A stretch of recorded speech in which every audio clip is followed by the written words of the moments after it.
ટેસ્ટો milk એટલે કે અમારી પાસે આની કીટ ઉપલબ્ધ છે અને આના માધ્યમથી અમે ફરીથી એક વખત કહી શકાય કે એવો પ્રયાસ કરવાના છીએ કે આ દૂધમાં એડલ્ટ્રેશન છે કે નહીં, અને એડલ્ટ્રેશન છે તો કઈ કઈ વસ્તુનું છે અને કઈ કઈ વસ્તુ નથી એ અત્યારે અમે ચેક કરવા જઈ રહ્યા છીએ.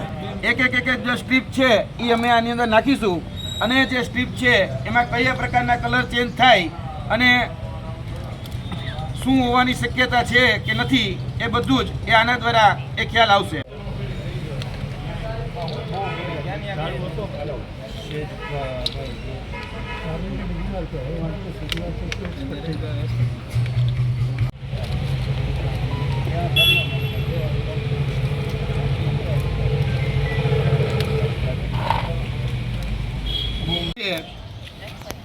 એ ચેક કરે છે MQ1 ટેસ્ટ સ્ટ્રીપ. ભાઈ શું ચેક કરે છે? MQ1 એટલે કે મિલ્કની ક્વોલિટી.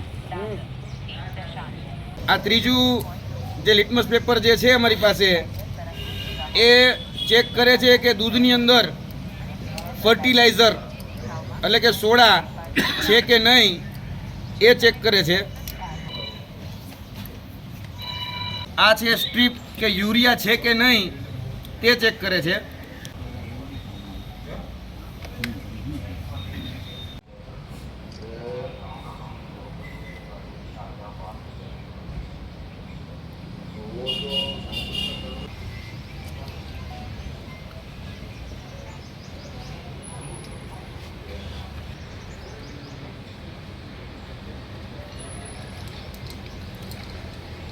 આ સ્ટ્રીપ જે છે એ ચેક કરે છે કે આની અંદર એસિડનું પ્રમાણ છે કે કેમ.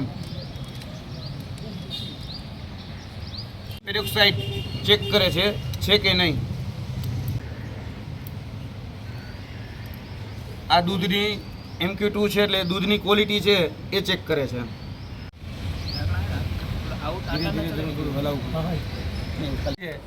એ ખરેખર શું દર્શાવે છે એ હવે આપણે ચેક કરીશું. આ પહેલું જે છે એની અંદર યુરિયા. તો યુરિયામાં શું છે ભાઈ કન્ડિશન? કલર થોડોક યલો કલરનું દૂધ થઈ જાય. આ યુરિયા બીજા નંબરનું. જો આમાં કાંઈ એડિટ કરેલું હશે એટલે કે કાંઈ બીજું વધારાનું નાખેલું હશે દૂધમાં તો યલો કલર થઈ જાય. Urea observation change in colour of strip એટલે કે જે સ્ટ્રીપ છે એનો કલર જો ચેન્જ થાય, બરાબર, યલો જેવો થાય, લાઇટ યલો, તો એમાં યુરિયા છે એ એવું સાબિત થશે.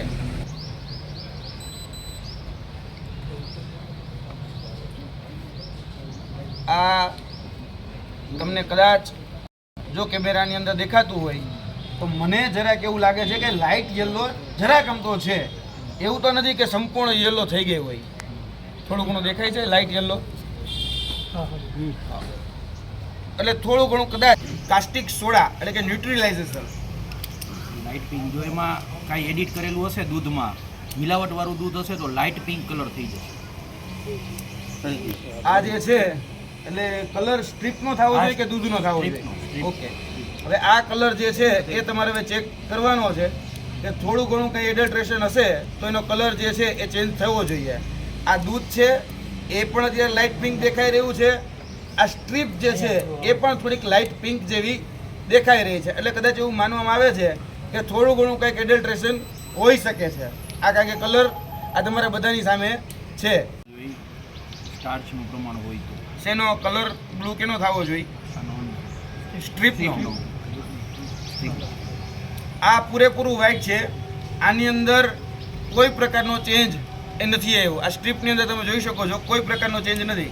એટલે બની શકે છે કે સ્ટાર્ચનું પ્રમાણ આમાં નહીં હોય. ચોથું જે છે એ છે MQR ટેસ્ટ 1. એવું કહે છે MQR ટેસ્ટ 1 કે જો 0 થી 25 મિનિટની વચ્ચે સ્ટ્રીપનો કલર ચેન્જ થાય તો સમજવાનું કે દૂધની ક્વોલિટી નબળી છે. 0 થી આ તમને કઈ લાગે છે? કઈ લાગે છે ભાઈ તમને? આ દૂધ ઉપરથી નહીં ખ્યાલ આવે છે અને આ સ્ટ્રીપ ઉપરથી નહીં ખ્યાલ આવે છે કે આની અંદર ડિટર્જન્ટનું પ્રમાણ હોઈ શકે છે.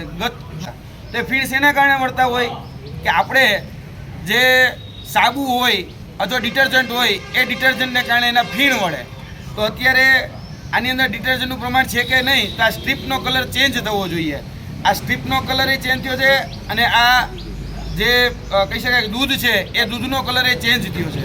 એટલે એવું બની શકે છે કે આની અંદર ડિટર્જન્ટનું પ્રમાણ હોય. ટેસ્ટ એસિડ ટેસ્ટ છે, બોરિક એસિડ ટેસ્ટ. જો આમાં સ્ટ્રીપ છે એ ઓરેન્જ કલરની થાય તો સમજવાનું કે મિશ્રણ છે. કઈ લાગે છે ભાઈ? બરાબર. એટલે કદાચ એવું મને એવું લાગે છે કે કદાચ હશે તો 25% જ હશે, એનાથી વધારે નહીં હોય.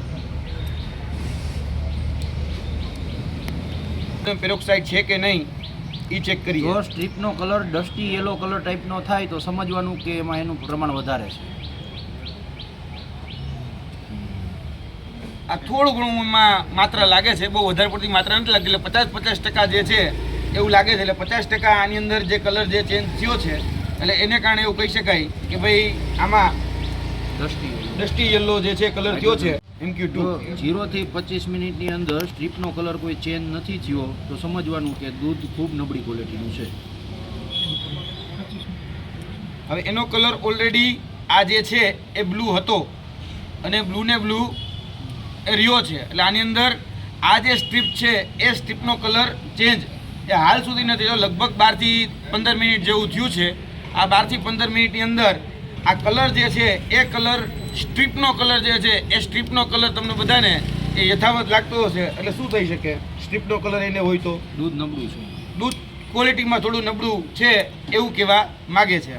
મને એવું લાગે છે કે આ દૂધ એ અસામાન્ય છે. કારણ કે ગતરોજ અમારા દ્વારા આણંદના બાકરોલ ખાતેથી જે દૂધ પકડાણું હતું જેની અમૂલની અંદર ટેસ્ટિંગ કરવામાં આવ્યું હતું અને અમૂલના ટેસ્ટિંગ રિપોર્ટની અંદર એ દૂધને અસામાન્ય કહી અને એ દૂધ મંડળી છે એ બંધ કરી દેવામાં આવી હતી. એવું લાગે છે કે આની અંદર એડલ્ટ્રેશન છે. હવે અમે જે આ રિપોર્ટ કર્યો છે એ પ્રાઇમરી રિપોર્ટ છે. આનો લેબ રિપોર્ટ જે જીસી દ્વારા કરવામાં આવતો હોય છે, જે સહકારી ક્ષેત્રોની મોટી સંસ્થા હોય, અમૂલ જેવી સંસ્થા હોય અથવા તો કહી શકાય કે ગુજરાતની અંદર એ રાજકોટ હોય, બરોડા હોય એવી જે સંસ્થાઓ છે એ જીસી કરી અને એક્યુરેટ આની અંદર કેટલી મિલાવટ છે, કેટલી માત્રામાં છે, કેટલી માત્રામાં શું મિલાવટ છે એ બધું જ રિપોર્ટ એ જીસી દ્વારા કરવામાં આવતો હોય છે. અમારી પાસે હાલ એ અવેલેબિલિટી નથી, પરંતુ અમારી પાસે જે અવેલેબિલિટી છે એ કીટ જે ડિફેન્સ R&D ઓર્ગેનાઇઝેશન દ્વારા જે બહાર પાડવામાં આવી છે એમાં પણ આપણા કેન્દ્ર સરકારની હોય એવું લાગે છે ત્યાં જોતા. એટલે આના દ્વારા જે કીટ બહાર પાડવામાં આવી એના દ્વારા રિપોર્ટ કર્યો છે. પ્રાઇમરી ફેઝ ઉપર હું એવું કહી શકું છું કે આ દૂધ હાલ તકે ક્યાંક એડલ્ટ્રેશનવાળું મિશ્રણવાળું એ હોઈ શકે છે. કેટલું મિશ્રણ કઈ માત્રામાં છે એ અમે નથી જાણતા, પણ હા મિશ્રણ હોઈ શકે છે.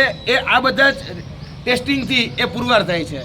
એટલે સાહેબ પાસે ગુજરાત રાજ્ય સરકારને પ્રાર્થના કરીએ છીએ કે ભગવાન એને કંઈક સદબુદ્ધિ આપે અને ગુજરાત રાજ્ય સરકાર એને ટેસ્ટિંગ કીટ આપે, જેથી કરીને છેલ્લા 6 મહિનાથી એના જે વાહન છે એ વાહન રાજકોટ રિપેરમાં છે, એના બધા જ સાધનો બધા રિપેરમાં છે એવું એ અધિકારીઓ કહી રહ્યા છે. અધિકારીઓ સ્વીકારી રહ્યા છે ઓન કેમેરા કે મારી પાસે એની ટેસ્ટિંગ કીટ નથી. તો કઈ રીતે ચેક કરતા હશે? આ તો એના જેવું થયું ન બજેગા બાસ ન બજેગી બાસુરી, ન રહેગા બાસ ન બજેગી બાસુરી. એટલે ટેસ્ટ કરે તો કેવા થાય ને સાચું કે ખોટું. અમને એમ હતો ભરોસો કે જુનાગઢ FSSAI અધિકારીઓ મારી મદદ કરશે. જુનાગઢના FSSAIના અધિકારીઓ સામાન્ય નાગરિકોનું આરોગ્ય સાથે ચેડા નહીં થવા દે, પરંતુ એની પાસે ટેસ્ટિંગ કિટ ન હોવાને કારણે એ કશું જ કંઈ કહી શકતા નથી. અમારી પાસે જે ટેસ્ટિંગ કિટ અવેલેબલ હતી એના દ્વારા અમે જે ચેક કર્યું છે પ્રાઇમા ફેસી અમને એવું લાગી રહ્યું છે કે આની અંદર એડલ્ટ્રેશન છે.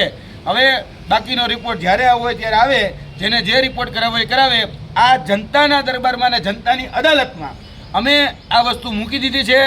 હવે આગળ જેને જે રિપોર્ટ કરાવવાશે, જેનો જે રિપોર્ટ આવશે અમને ગ્રાહ્ય અને મંજૂર રહેશે. જય હિન્દ, જય ભારત.